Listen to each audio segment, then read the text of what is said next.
Hi అండి, welcome to my channel అండి. ఈరోజు నేను మీకు ఏసీ ఫిల్టర్స్ని ఎలా క్లీన్ చేసుకోవాలి అనేది మీకు క్లియర్గా చూపిస్తాను రండి. నేను ఎప్పుడు ఇలాగే చేసుకుంటూ ఉంటాను. ఇది మనము నెలకి ఒక్కొక్కసారి అనమాట, నెలకు ఒక్కసారి చేసుకుంటే చాలన్నమాట. ఈ మధ్యన హెల్త్ బాగోలేక నేను కొద్దిగా లేట్ చేసేసాను. నిన్నైతే ఏసీ నుంచి కొద్దిగా అదొకలాగా సౌండ్ అనమాట వచ్చింది. ఇంకా ఏసీ కూలింగ్ కూడా అస్సలు రాలేదన్నమాట నిన్న నైటు. అందుకే ఈరోజైతే నేను ఎలాగైనా క్లీన్ చేయాల్సిందనేసి అయితే ఇలా చేశానండి. చూడండి, ఫస్ట్ మనం డోర్ ఓపెన్ చేశాక ఈ ఫిల్టర్స్ని తీయాలి. చూడండి ఎంత డస్ట్గా ఉందో. ఈ డస్ట్ అంతా ఉండటం వలన మనకి ఏసీ అనేది కూల్గా రావట్లేదు. ఇలాంటి చిన్న చిన్న పనులకి మనము టెక్నీషియన్స్ పిలిచి చేయించుకోవటం ఎందుకు అనేసి నేనే ఇలా నేర్చుకున్నాను అనమాట. చూసారు కదా, ఇలా మనం ఈ ఫిల్టర్స్ రెండింటిని ఇలా తీసేయాలన్నమాట. ఇప్పుడు మనము పెయింట్ బ్రష్ ఉంటుంది కదా, ఇది పొడిగా ఉన్నట్టుగా మనం చూసుకోవాలి. ఇప్పుడు మనము ఈ బ్రష్తో ఆ లోన ఇంకా ఏమైనా డస్ట్ ఉన్నదా ఏంటనేసి అయితే మనం కొద్దిగా క్లీన్ చేసేసుకోవాలి దాంతో. ఇప్పుడైతే ఇందులో అంతగా డస్ట్ అయితే బ్రష్తో నేను తీగాన ఏమీ రాలేదండి. కాకపోతే చుట్టుపక్కలైతే నేను తీసాను, అయినా బ్రష్తో అయితే ఇంకా ఎందులో డస్ట్ ఏమీ రాలేదు.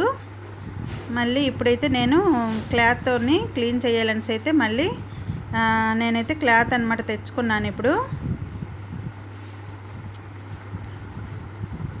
చూసారు కదా, ఇప్పుడైతే నేను ఇలాంటి పొడి గుడ్డ ఒకటి తెచ్చుకొని ఇప్పుడు మనము ఈ క్లాత్తో చక్కగా తుడుచుకోవాలండి లోన. ఇప్పుడు నేను ఈ క్లాత్తో తుడవగానే చాలా డస్ట్ అయితే వచ్చిందండి. చూడండి, మీకు చూపిస్తున్నాను. చాలా డస్ట్ వచ్చింది. ఇంకా లోన కొంచెం తడిగా కూడా ఉందన్నమాట. నేను ఇప్పుడు చాలాసేపు ఒక అరగంట వరకు అయితే నేను ఇందులో ఉండాల్సి వచ్చిందండి ఇది క్లీన్ చేయడానికి. మొత్తం అయితే నేను ఈ క్లాత్తో మొత్తం అయితే ఇలా క్లీన్ చేశానండి. చూడండి ఎంత డస్ట్ వచ్చిందో ఈ క్లాత్ మొత్తం. చూసారు కదా, డస్ట్ మొత్తం నేనైతే ఇలా క్లాత్తో తీసేసాను. ఇప్పుడైతే ఈ ఫిల్టర్స్ని కూడా ఎలా క్లీన్ చేసుకోవాలి మీకు చూపిస్తాను రండి. ఇప్పుడు మనము ఈ బ్రష్తోనే మనము చక్కగా వీటిని ఇలా క్లీన్ చేసేసుకోవాలి. ఇలా చేసుకున్న అవుతుంది. మనకి వాష్రూమ్లో ఫ్లషర్ ఉంటుంది కదా, ఫ్లషర్తో కూడా చక్కగా మనం క్లీన్ చేసేయవచ్చు. నేనైతే ఎక్కువగా ఫ్లషర్తోనే ఎక్కువగా చేస్తాను వాష్రూమ్లో. కాకపోతే ఇప్పుడు మీకు చూపించాలని నేను ఇలా బ్రష్తోనైతే క్లీన్ చేస్తున్నాను. ఇలా కూడా మనకి నీట్గానే ఉంటుంది. కాకపోతే ఈ డస్ట్ అంతా మళ్ళీ మనకి వచ్చి మళ్ళీ మనకి కోల్డ్ అది అయ్యే ఛాన్స్ ఉంది. మాస్క్ పెట్టుకొని చెయ్యాలి. అందుకే నేనైతే ఎక్కువగా వాష్రూమ్లో ఫ్లషర్తోనే ఎక్కువగా నేను క్లీన్ చేస్తూ ఉంటానండి. ఇప్పుడైతే ఈ బ్రష్తో మనము ఇలా చేసుకోవాలి చక్కగా ఈ ఫిల్టర్స్ని. ఎంత డస్ట్ వచ్చిందో చూడండి ఒకసారి. ఇప్పుడు నీట్గా కూడా అయ్యాయి ఇప్పుడు ఈ రెండును. మనం కంపల్సరిగా నెలకు ఒకసారి మాత్రం ఇలా చేస్తూ ఉంటే మనకి ఏ ప్రాబ్లం ఉండదన్నమాట. చక్కగా ఏసీ కూలింగ్గా మనకి వస్తుంది. ఇలా నీట్గా మనము బ్రష్తోని క్లీన్ చేసుకుంటూ ఉండాలండి. ఇలా డస్ట్ అనమాట ఇలా వచ్చింది. చూసారు కదా, ఇప్పుడైతే నేను ఈ రెండింటిని చక్కగా ఇప్పుడు నేను క్లీన్ చేసేసుకున్నాను.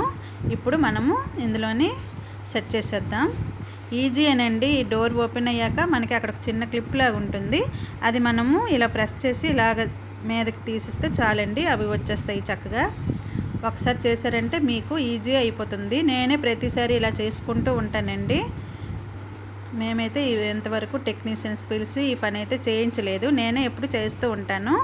ఇప్పుడైతే అయిపోయిందండి, పెట్టేశాను. ఇప్పుడైతే ఈ డోర్ని క్లోజ్ చేసేయటమేనండి. ఇలా కొద్దిగా ఇటు అటు ప్రెస్ చేసేస్తే సరిపోతుందండి, చక్కగా అయిపోతుంది. చూసారు కదా, ఎంత ఈజీ పని అండి. మనం ఇంట్లోనే చక్కగా చేసేసుకోవచ్చు.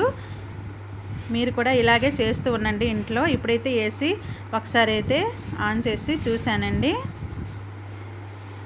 చాలా కూలింగ్గా చాలా బాగుందండి. చాలా ఫాస్ట్గా అనమాట వచ్చింది కూలింగు. నిన్న నైట్ అయితే అస్సలు రాలేదు. అందుకే ఈరోజైతే నేను ఇలా క్లీన్ చేసేసరికి చక్కగా వచ్చేసింది. ఇప్పుడైతే చెమటలు అయితే నేను కారిపోయి ఉన్నాను. ఇప్పుడైతే హాయిగా ఏసీ వేసుకుంటే హాయిగా ఉంది. మీరు కూడా ఇలా చెయ్యండి.